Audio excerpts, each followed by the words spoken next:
She wasn't even supposed to be near the car. She was the housekeeper's daughter. But when 30 world-class engineers gave up, she stepped forward. And what she did left the billionaire speechless and the world watching.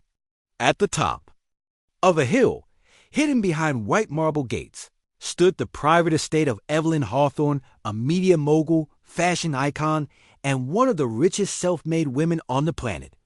Her reputation? Sharp as a dagger. Every morning the mansion buzzed. With staff in crisp uniforms, gardeners grooming imported hedges, and chefs preparing organic menus. But on this particular morning, all attention was on the red beast parked in the circular driveway. It wasn't just a car.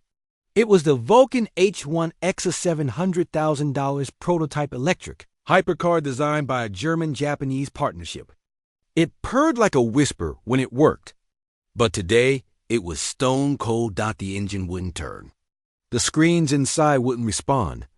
And Evelyn, she was growing furious. Within an hour, her assistant had called 30 of the best engineers across the country, men and women with degrees, patents, and egos, all flown in by helicopter.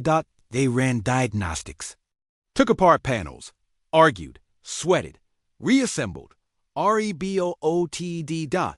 But the car sat like a red statue in silence. It's the software. No, it's a hardware sync failure. Must be a sensor override. They talked in circles. Evelyn's jaw clenched harder with every passing hour.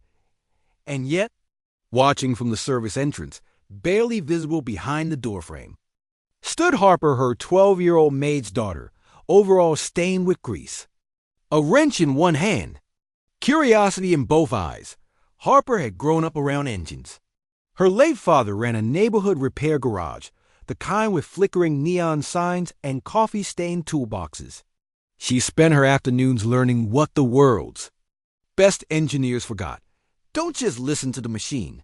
Feel what it's not saying. Since his passing, Harper had followed her mother Maria to work at the mansion. But her eyes always wandered to the garage, the luxury, the machines, the possibilities. Today was no different. "Mama," she whispered while handing her mother towels, "they're not looking at the firmware fail-safes. Stay out of it." "Harper," Maria said softly, "this isn't our world." But Harper wasn't trying to enter their world.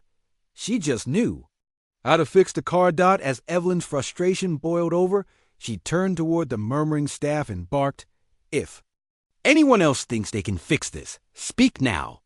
And from the back, Harper stepped forward. The silence was thick. One engineer laughed. What's she going to do? Cast a spell on it? Another shook his head. This is not a YouTube video, kid. But Evelyn was done with pride. Her voice, sharp and mocking. "If you're so smart, then fix my car."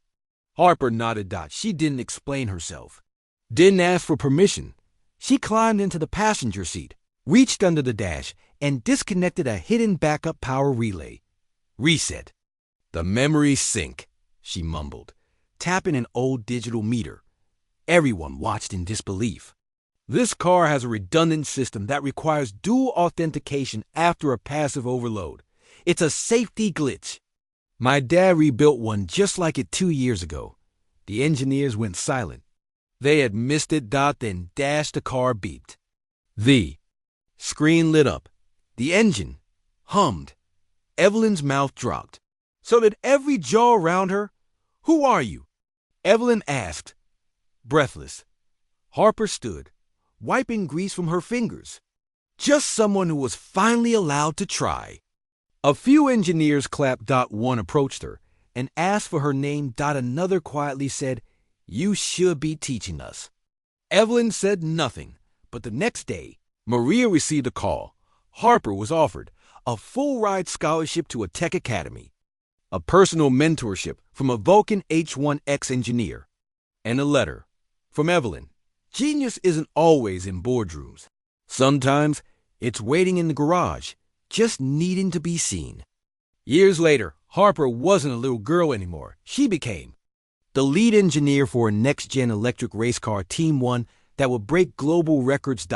And in every interview, She wore a pendant with her father's initials and said the same thing every time. It all started when they told me to stay out of it. And I said, just let me try. Sometimes the greatest minds aren't in labs or offices. They're in garages, alleyways, and quiet corners. Waiting, watching, and when the world finally lets them in, they don't just fix what's broken, they rebuild the future.